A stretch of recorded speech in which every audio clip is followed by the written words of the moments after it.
Module 7, Lesson 7, Enhancing Individual Frames.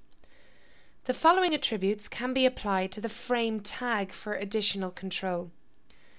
The most important attributes that we can put in will stop us from resizing a frame in our browser, which you can see I can do here at the moment.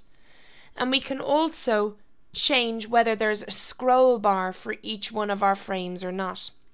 If I go into the view source again, and I go into the frame tag for the first frame called top, in here I can put in the attribute no resize, and it's all one word.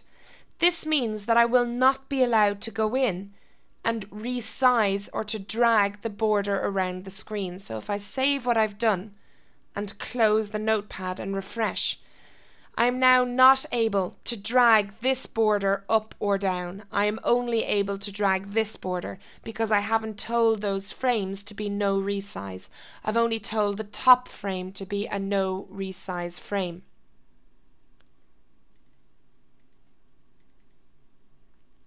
The next attribute, and we're going to put it into the same frame, is the fact of whether you want a scroll bar or not.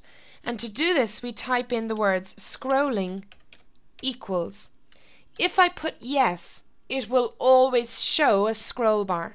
So if I save what I've done, file and save, close the notepad and refresh, I can see a scroll bar even though I don't need one. So yes means it shows one whether you need it or not.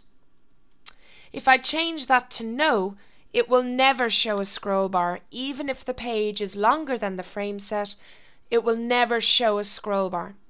The word auto shows a scroll bar when it is needed. So if I refresh, I don't see a scroll bar because this page isn't long enough to need one. If I was to change the text in this page and made it longer, then a scroll bar would appear.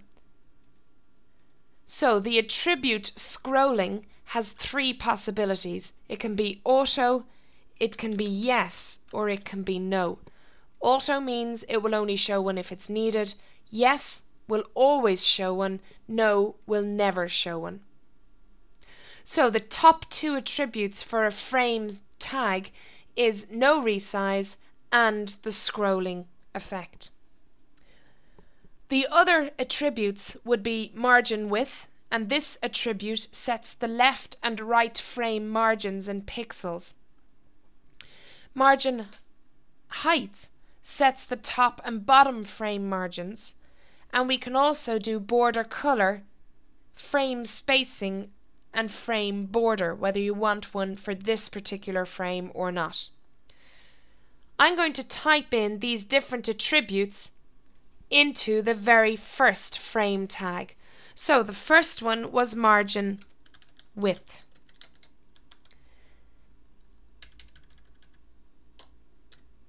So the setting for margin width will change the left and right frame margins in pixels. So if I change this to 20 and save what I've done, close the frame set and refresh, it sets the margin width from the left hand side of this particular frame. You'll see that the text has gone right up to the top, so in order to affect that particular margin, we put in margin height. And we'll set the margin height to 20 as well. That's 20 pixels. So if I save what I've done, close the notepad and refresh, now you'll see it comes in 20 and down 20. So that's your margin width here, height up here. At the moment, this frame does have a border, so if I want to change anything to do with that, I can go in and I can set, for example, the border color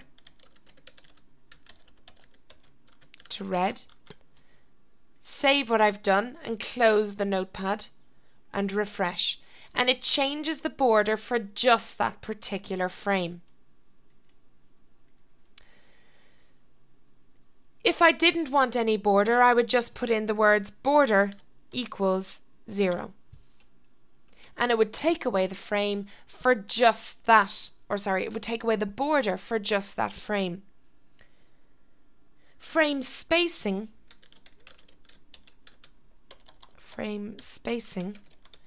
will add spacing between the different frames. So if I say frame spacing should be 10, and I save what I've done, you should now see that the frame space between each of the different frames is 10.